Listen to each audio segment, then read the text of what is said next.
Jadi kali ini aku bakal jelasin tentang alur cerita game Undertale. Undertale itu game indie ya. Kamu pasti tahu inilah nanti. Aku sering kirim kok kamu game yang 8 bit itu. Jadi game ini itu buatannya Toby Fox. Dia mulai ketenarannya di tahun sekitar 2016 itu populer banget gamenya. Nah, game ini itu punya 3 ending. Pertama aku ceritain sinopsisnya dulu. Dahulu kala ada perang antara, maksudnya di dunia kita itu ada 2 ras. Satunya ras monster, satunya ras manusia. Nah, ras monster sama manusia ini, mereka ini berperang, terjebak ke konflik itulah. Habis itu akhirnya manusia kan menang. Manusia ini gunain kekuatannya untuk nyegel monster di bawah tanah. Jadi ada yang namanya underworld atau dunia bawah tanah, di mana dunia bawah tanah itu dihuni sama monster. Dan dunia atas itu dihuni sama kita ini manusia. Suatu saat ada anak namanya itu Frisk lah, tapi kalau di gamenya kita bebas namain dia siapa yang ini. Terus habis itu anak itu dia itu jatuh ke gunung yang namanya Mount Ipot, dan gunung itu ternyata dalamnya itu masuk ke dunia bawah tanah atau yang disebut dengan underground. Di underground itu banyak banget monster. Pertama kali kita jatuh, kita bakal ketemu sama bunga yang namanya Flowey. Bunga ramah yang ternyata nggak ramah-ramah banget. BTW ini ada 3 rute ya. Pertama ada pasifis, cinta damai, terus ada genocide, habis itu ada neutral. Kita bahas mulai dari pasifis dulu. Enggak deh. Kita bahas mulai dari genocide dulu. Genocide yaitu rute dimana kita milih buat ngebunuh semua monster yang ada di bawah tanah. Ya, istilahnya gampangnya gitu ya. Nanti di situ jangan deh, kita mulai dari yang baik-baik dulu aja. Kita mulai dari pasifis. Singkat cerita, kita ketemu bunga itu kan namanya Flowey, bunga yang kayaknya baik, tapi ternyata dia cuma manfaatin kita. Di bawah tanah ini kita sebagai manusia ini punya sesuatu yang namanya soul atau jiwa, dan MC kita jiwanya ini determination. Di game ini ada 7 jiwa, nanti aku sebutin 7 jiwa lainnya, aku jelasin satu-satu. Nah habis itu si MC ini nanti bakal diselamatin sama Toril, seorang perempuan gitu, penjaga The Ruins atau tempat biasanya orang-orang jatuh ke underground. Nah di situ nanti diberitahu kalau udah ada 6 anak sebelumnya yang jatuh ke sini, dan kita ini yang ke-7. Nah dari 6 itu masing-masing punya soul yang beda-beda, punya apa namanya jiwa yang beda-beda. Ada yang warna merah, oranye, kuning, biru muda, biru tua, hijau, sama apa lagi ya, ada pokoknya 7 lah, tadi kayaknya ada 7, sama hijau, ungu. Nah habis itu nanti kita bakalan diajak keliling gitu kan ke ruins. Kalau kita ngambil jalur pasifis, nanti kita bakal kelawan-lawan monster gitu. Itu kita nggak boleh serang dia, kita harus mercy, tombol mercy, yaitu mengampuni atau spare. Jadi kita ajak monsternya itu buat berteman sama kita. Itu nanti bawa kita ke ending pasifis, ending yang bener. Nah nanti di situ sampai akhir ruin, sampai kita selesai menjelajah, kita bakal dicegat sama cewek tadi tuh yang Toril itu, ibu-ibu itu. Nah si Toril ini ngelarang kita buat lanjut masuk lebih dalam ke underground, soalnya dia takut kalau kita bakal dibunuh. Soalnya monster-monster di underground itu butuh manusia sayang, mereka butuh jiwa manusia biar bisa bebas dari underground dan pergi keluar, balik lagi ke atas. Nah si Toril ini baik. Kita akhirnya ngelawan lah sama Toril. Kita udah buktiin kalau kita cukup kuat gitu ke Toril. Akhirnya si Toril peluk kita, terus kita dibolehin buat lanjut. Di situ kita masuk ke daerah salju-salju gitu sayang, dan ketemu satu tengkorak namanya Sans. Ini populer banget. Dia lawak banget, baik juga. Dan ketemu lagi sama adiknya namanya Papyrus. Dan Sans dan Papyrus ini bakal nemenin kita selama perjalanan di kota Snowdin, kota setelah ruins tadi. Nah di situ Sans ini bakal bakal nemenin kita sepanjang perjalanannya. Pokoknya Sans ini lemah gitulah. Kalau Papyrus ini dia energetik, dan nanti kita bakalan lawan sama si Papyrus. Tapi karena kita pasifis, akhir-akhirnya kita bakal berteman sama Papyrus. Akhirnya kita lanjut masuk ke zona selanjutnya, yaitu waterfall. Di situ kita bakal ketemu sama penjaga kerajaan yang namanya Undyne, dan dia ini haus banget sama manusia sayang. Akhirnya singkat cerita kita bakalan konflikan sama Undyne ini di waterfall. Terus akhirnya di suatu saat nanti kita bakal ngajak Undyne berteman juga. Setelah konflik itu, setelah kita bertempur sama Undyne, kita bakalan diajak berteman gitu. Terus akhirnya berteman deh, kita, Undyne, Papyrus, Sans, semuanya berteman. Semua monster kita ajak temenan. Habis itu setelah dari waterfall, kita lanjut ke zona berikutnya, yaitu zona panas-panas gitu. Aku lupa namanya, hot apa gitu. Habisnya waterfall. Di situ kita bakal ketemu ilmuwan namanya Alphys, cewek dia. Dan BTW Alphys ini lesbi sama si Undyne tadi. Ya gitu pokoknya. Terus di situ kita bakalan diajak berteman juga, ketemu robot. Habis itu akhirnya kita ngelawan robot itu kan. Pokoknya kita berteman lah, kita banyak berteman sama monster-monster di situ. Habis itu setelah kita berteman sama monster-monster itu, kita tinggal satu langkah lagi kan kalau mau tamat. Tapi kalau kita pasifis, kita harus ngulik dulu laboratoriumnya si Alphys tadi. Di situ kita bakal ketemu monster-monster aneh yang bentuknya itu nggak masuk akal, bentuknya itu lumayan horor. Dan monster itu karena si Alphys ini eksperimen buat mencoba biar monster itu lamanya gitu, mencoba immortal lah istilahnya. Padahal nggak bisa, immortal tuh nggak bisa. Akhirnya eksperimennya gone wrong gitu kan. Terus akhirnya karena gara-gara kita nerobos ke laboratorium itu, korban-korban eksperimennya itu dipulangin sama Alphys. Akhirnya si Alphys merasa bertanggung jawab dan dipulangin ke keluarga mereka. Nah, habis itu akhirnya kita masuk ke detik-detik sebelum ke Raja Para Monster, ke ruangan Raja Para Monster. Kita lewat core dulu. Di core ini kita ketemu monster-monster kuat gitu loh sayang. Habis itu sampai ngelewatin situ, baru kita ketemu Raja Monster. Raja Monster ini namanya Asgore. Ya, dia suaminya Toril, ibu-ibu penjaga yang di awal game itu. Dia suaminya. Di situ kita bakal ngelawan sama dia dan dia bisa diajak berteman.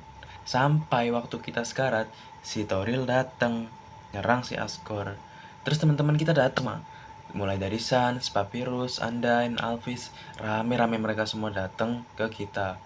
Akhirnya si Raja Monster ini kan juga sadar lah ya. Iya sih, nggak perlu kekerasan juga bisa, kita bisa sama-sama kerjasama buat keluar dari sini. Soalnya kita mau bantu mereka.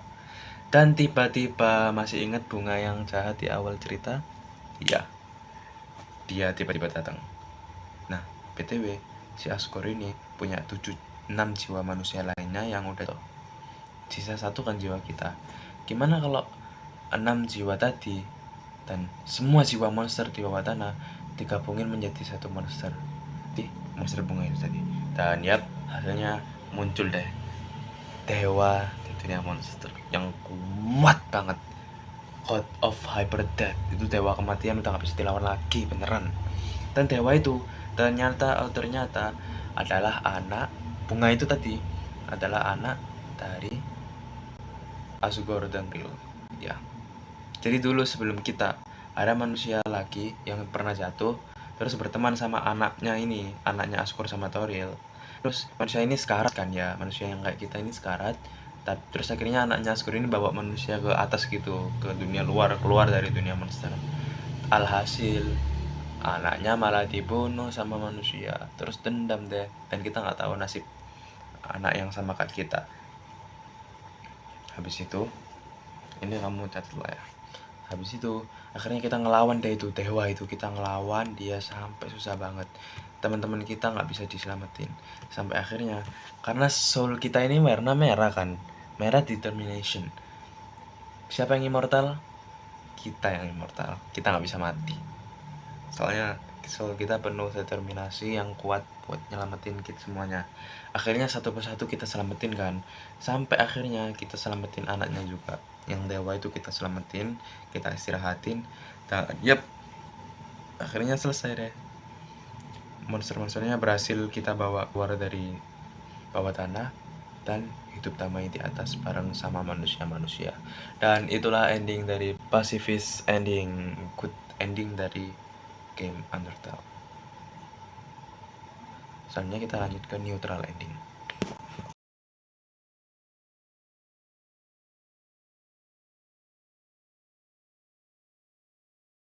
Aku ceritain yang bagian neutral ending.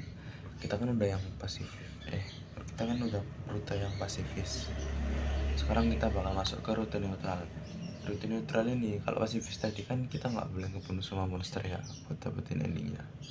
Nah, kalau neutral justru kita nggak boleh bunuh semua juga, tapi setidaknya kita harus bunuh satu monster.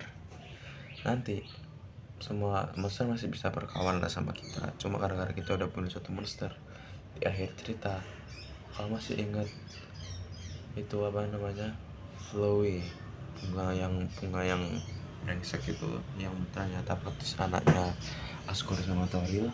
Nah, nanti di akhir waktu kita lawan Asgore, kan Asgore nggak bakal lawan kita tuh, soalnya ya kita dimaafin gitulah, kita mau berdamai. Tapi si Asgore dibunuh sama Flowey, sama si bunga itu.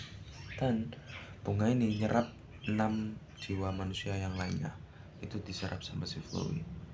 Akhirnya setelah diserap, si Flowey ini berubah jadi Omega Flowey yang bener-bener kuat banget. Jadi dia bisa ngacak-ngacak file game kita sayang.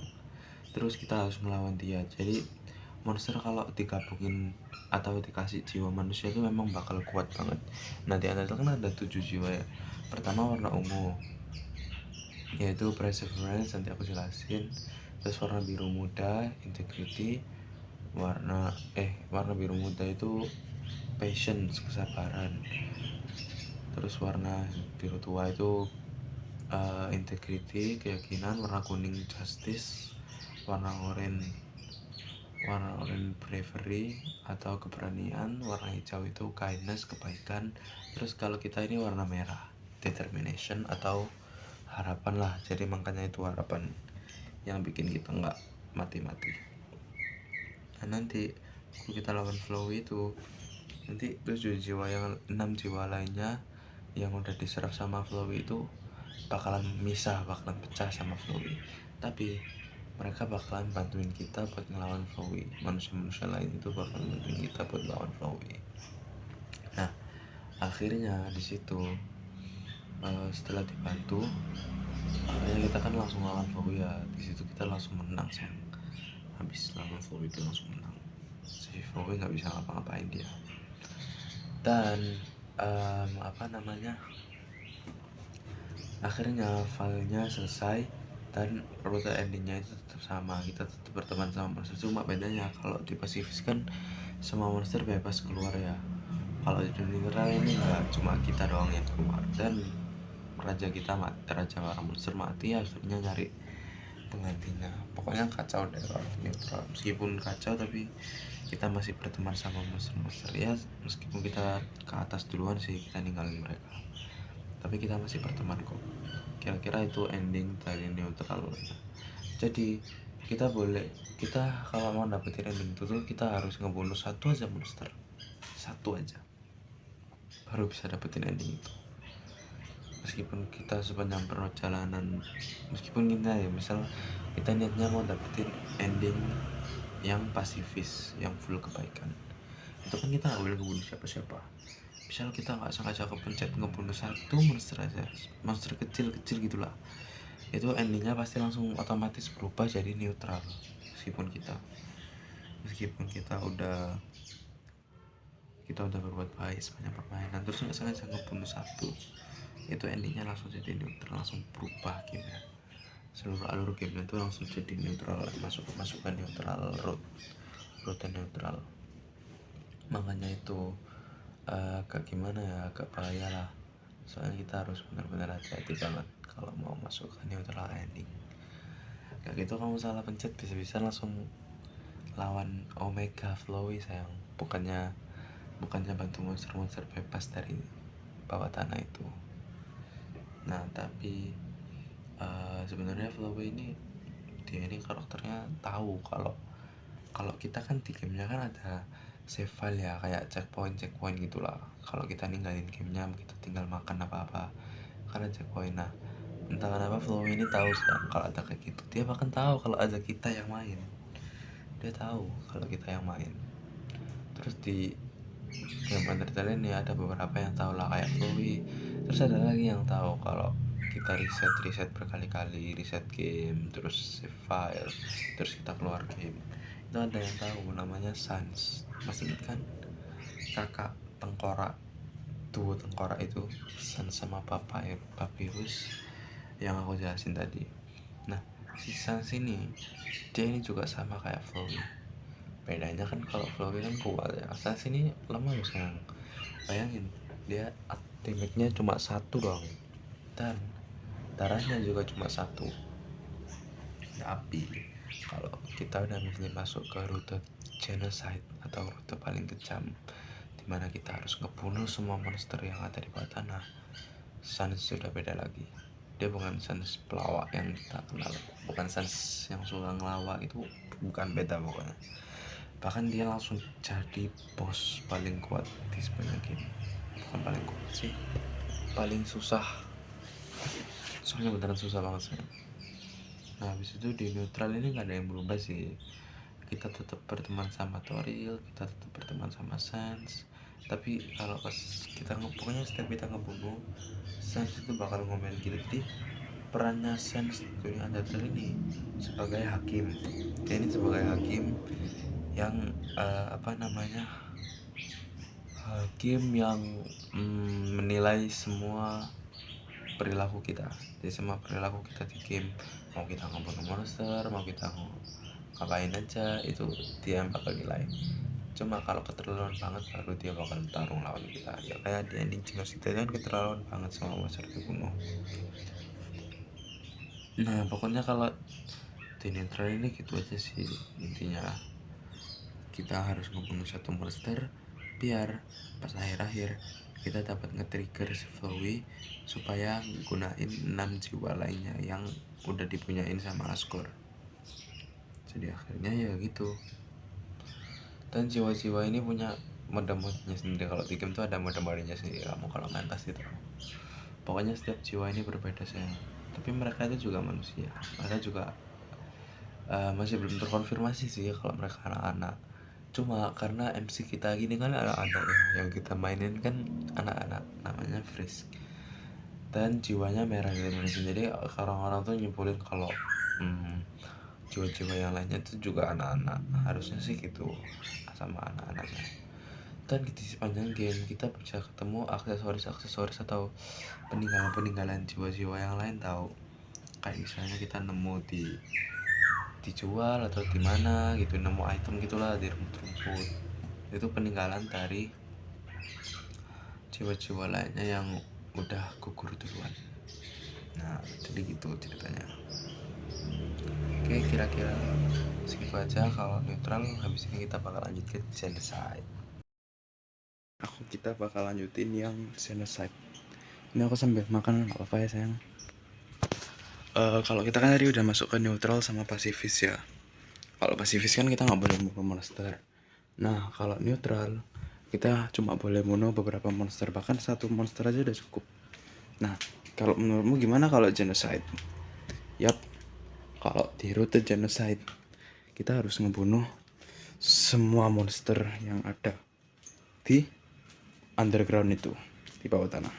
Jadi semua monster harus kita bunuh. Itu kalau kita masuk ke rute yang genocide itu, kita harus ngebunuh mereka semua. Nggak ada satupun yang tersisa, literally semuanya. Kok licin sih? Ya gitu, kalau di genocide kita emang harus membunuh semuanya. Jadi kita nggak boleh misahin dari awal kita main. Setiap main ngeriset gameplay. Itu tuh ngeriset gameplay itu fungsinya biar buat ganti-ganti rute yang kita pilih, yang bakal kita pilih, yang bakal kita mainin. Nah kalau kita masuk pilih rute genocide, nanti kita bakal di awal itu mulai dari ketemu Toril, ketemu semuanya, ketemu monster lainnya. Itu kita harus ngebunuh mereka semua satu-satu. Jadi benar-benar kayak farming XP gitu loh, sampai nggak ada monster lagi, sampai nanti kita nggak bakal encounter sama monster apapun, soalnya udah pada punah. kita udah bunuhin semua. Nah, sekarang sih aku makannya enak, makan sambil cerita. Nah habis itu setelah kita ngebunuh semua monster di akhir, kan level kita pasti bakal tinggi banget ya, soalnya setiap membunuh monster itu kita bakal dapat XP dan kita bisa naik level. Nah kalau di akhir nanti level kita kan bakal tinggi banget, terus lawan kita satu yang tersisa itu tinggal raja monster itu yang Asgore sama Sans. Nah kalau di Genocide ini Sans yang tampil, dia yang bakal nge-judgment kita. Jadi Sans itu kayak pengadil gitu loh sayang, kayak malaikat yang mengadili segala tindakan kita, pokoknya kayak gitulah. Nah nanti meskipun dia HP-nya 1, darahnya 1, dan damage-nya 1, tapi ini bos sakit banget soalnya dia punya sistem karma level, dimana setiap satu hit yang kena kita bakal kena poison 5 kali lipat dari 1 itu tadi. Setiap kena hit pasti bakal kena poison gitu, makanya biasanya orang tuh langsung mati gara-gara Sans ini emang kuat banget. Dan kalau kita nyerang monster lain, kan monster lain punya darah ya, kalau nyerang kan misalnya darahnya ngurang. Nah, sedangkan dia darahnya cuma 1. Kalau kita serang kita meleset, dihindari sama dia sampai dia capek. Nanti pokoknya sampai dia capek ngehindar baru dia bisa mati. Nah masalahnya susah banget, tarungnya ini susah. Terus habis itu Sans akhirnya mati kan, kita bunuh. Terakhir kita ketemu si raja monster itu, meski raja monster kuat tapi kita udah lebih kuat lagi, jadi one hit udah selesai itu raja monster. Akhirnya di Road to Genosida kita udah ngebantai habis semua monster, dan kita ini bakal diambil alih tubuhnya sama cara. Siapa itu cara? Kau masih inget anak sebelum kita yang temennya Asriel itu, yang di awal-awal aku ceritain? Kan dulu Asriel nyelamatin manusia itu ya, terus yang Asriel ini mati kan, anaknya Asgore sama Tauriel. Nah si cara ini, dia ini darahnya sama kayak kita, sama-sama merah, sama-sama determination. Nah akhirnya gara-gara itu si cara ini langsung ambil alih kita dan file game kita dihapus beneran. Akhirnya reset ya kalau nggak salah, langsung reset dari awal lagi. Jadi kira-kira kayak gitulah alur cerita Undertale. Banyak banget misterinya sayang. Ada satu sosok yang nggak ada yang tahu, namanya itu Kester. Nanti ini lanjutnya ke game sequelnya, tapi game sequelnya ini namanya Deltarune, yang aku sering bilang kamu itu Abang. Tapi yang Deltarune ini kayak alternate universe gitu, jadi bukan lanjutan Undertale, cuma karakternya sama-sama, cuma beda, jadi alternate universe. Nah kita masuk ke Undertale dulu aja. Di Undertale ini ada satu karakter misterius yang berhasil, kan di Undertale itu monster kan punya sihir ya. Nah ada satu karakter yang menghidupi semua monster, yang ngasih energi ke semua monster di bawah tanah, yaitu namanya Dr. Kester. Tapi dia misterius banget, nggak ada yang tahu tentang dia. Cuma di game kita bisa ketemu pengikutnya, dan aneh pokoknya.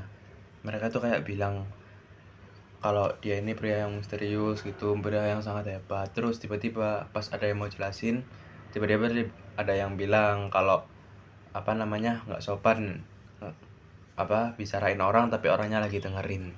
Padahal si Kester ini tahu keberadaannya kita bukan sebagai karakter di Undertale, tapi sebagai kita yang mainin dia tahu. Dan sampai sekarang misterinya masih nggak ada, masih belum dipecahin sama sekali. Jadi masih nggak ada yang tahu asal usul sebenarnya dia itu siapa. Tapi banyak teori yang ngatain kalau Kester ini ayah dari si Sans itu tadi, yang Judgment itu, Sans sama Papyrus. Soalnya monster-monster lain itu kan pernah ditanyain ya, kita pernah wawancara itu kan di gamenya. Nah monster-monster lain itu bilang nggak ada yang tahu asal sebenarnya Sans sama Papyrus itu tiba-tiba muncul gitu aja di bawah tanah. Jadi nggak ada yang tahu mereka ini asalnya dari mana, nggak ada yang tahu, tiba-tiba muncul gitu aja. Dan di ending Pacifist, ending yang baik itu, yang true ending, yang kita nggak bunuh siapa-siapa, bertemu sama siapa, kan monster keluar sih dari bawah tanah. Nah Papyrus itu tanya ke Sans, yang bola besar di langit itu apa? Terus si Suns jawab matahari. Nah, kan gimana cara Suns tahu kalau itu matahari? Maksudnya banyak sih yang tahu. Soalnya kan dulu monster kan dikurung ya di bawah tanah. Tapi aneh nggak sih menurutmu? Pokoknya gitu. Apalagi Suns ini tahu kalau misal kita habis mati ya lawan dia. Kita mati kan ke reset sih, otomatis balik ke checkpoint terus kita lawan dia lagi. Itu kita bakal diejek sayang. Diejek kalau kita habis mati lawan dia terus disuruh nyerah. Jadi Suns ini tahu sistem reset, sistem save file ini dia tahu semua. Sama kayak Flowey, bunga yang saat itu. Nah, jadi kalau si Flowey kan masuk akal ya, soalnya dia anaknya Askur sama Toril. Tapi Suns ini siapa sih? Ini cuma tengkorak biasa yang nggak tahu apa-apa. Maksudnya bukan nggak tahu apa-apa sih, dia tahu semuanya. Maksudnya asal usulnya itu nggak jelas. Dari mana? Pokoknya yang bikin game ini bagus itu ya itu sih, mulai dari fight-nya keren. Terus yang paling bagus itu soundtracknya apa lagu-lagunya itu bagus semua sayang. Kamu bisa cari nanti di TikTok. Itu yang bikin game Undertale ini keren. Jadi kesimpulannya ini tentang game manusia yang jatuh ke bawah tanah ke dunia para monster. Habis itu udah deh, kita bisa dikasih pilihan antara mau nyelamatin semua monster atau ngebunuh semua monster atau masuk ke neutral yang netral banyak. Itu tetap pilihan kita sebagai pemain. Kalau dulu aku main dari ngebunuh semua dulu. Enggak, aku main dari neutral dulu. Habis itu aku ambil good ending, terus aku nyoba bad ending yang ngebunuh semua itu. Tapi aku nge-stuck lawan yang Suns itu, aku nge-stuck nggak bisa. Soalnya beneran susah itu sayang, sumpah. Aku taruhnya aja aku udah tertekan banget sampai sekarang aku lanjutin gamenya. Oke, kira-kira cukup segitu aja alur cerita dari game Undertale.